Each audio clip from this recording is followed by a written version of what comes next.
Howdy folks, Nathan and Roman behind the camera coming at you from the 2020 Chicago Auto Show, and we're inside the Volkswagen Pavilion.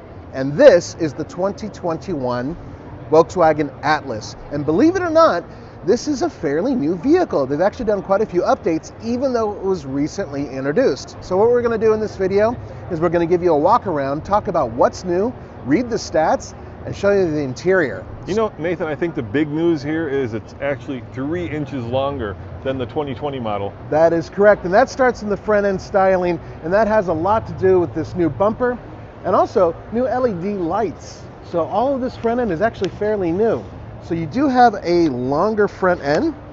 And let's face it, Nathan, longer is always better. At least that's what I like to say. Well, yeah, I mean, girth is important too, but you know, indeed, length is important. So let's talk about the stats. Now, first of all, it already has the 2 engines from before. So the 235 horsepower 4-cylinder turbo, that's still there, and the 276 horsepower V6. Carryovers from before. And with the V6, Nathan, how much will it tow? Because I see this one has the tow hitch right there. There is a tow hitch indeed, and it can tow up to 5,000 pounds. So that's actually pretty impressive. Yeah, let's open up the back and see how much room there is behind the third row. And while you do that, let's talk about a few things here. Now, there's one major mechanical change, and that is this vehicle is available with the 4-cylinder turbo and the 4Motion all-wheel drive all the way through the line. So you can get it from the base model all the way up to the top of the line, which is something you weren't able to do before, so that gives you more options. I gotta say, I do like these exhaust tips. They're pretty badass looking. Let me show those to you. Those are really cool, they're pretty much kind of functional. So. Yeah.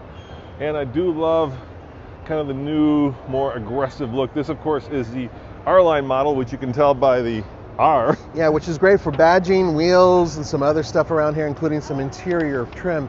And in just a moment, we'll get to the interior, and we'll talk about what's new, because there are a few new goodies inside. Yeah, I think overall, you know, they freshened it up. I mean, the great thing about a refresh is that it makes the vehicle look more modern. It looks a little more handsome. It feels like it's more contemporary. And, of course, it gives you guys and Volkswagen a reason to sell more cars.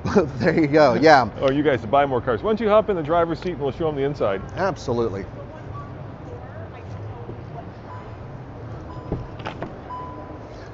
So I noticed right away they've got new stitching in the seats, Nathan. Yeah, this is definitely one of the highlights, is the new stitching in the seats, slightly different design.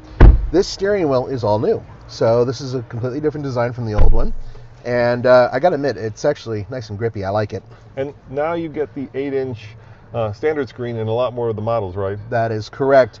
As one of the things that they're trying to stay competitive with is having an infotainment system that is up to date. So they have made that standard throughout the class. Now, in terms of the rest of the interior, it's basically a carryover.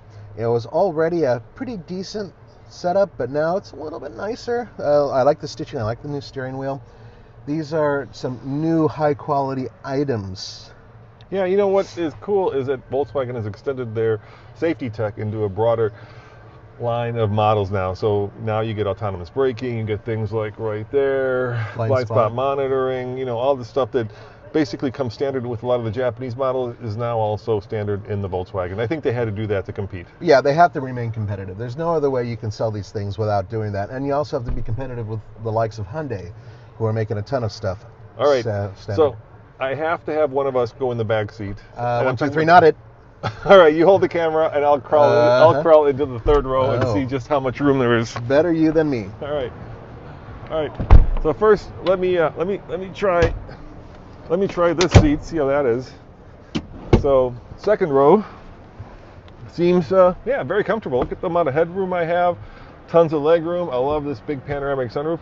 I could spend a lot of time over here, Nathan. Yeah, I am really impressed with the second row of this vehicle. The third row is something that I would rather not spend time in, but that's up to you. All right, well, let's find out. There he goes. A lot of these kind of smaller 3-row crossovers, you know, I'm talking about things like the Highlander, right? And I'm not talking about the Yukon, of course. I'm talking about these smaller ones are usually pretty tight when you get into the third row. So let's find out just how tight they are.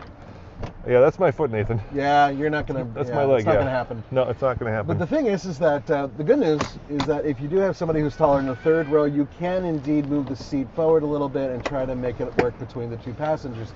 The thing is that if you want the maximum space, go for a minivan, which, by the way, We do have a video on the new Chrysler Pacifica minivan, which now has an option for all-wheel drive on top of other things. I think that's a good thing, actually. You know, I'm going to say 2020, or in this case 2021, is the year of the three-row SUV and crossover. I think they're having a moment in the light, right? These are very popular.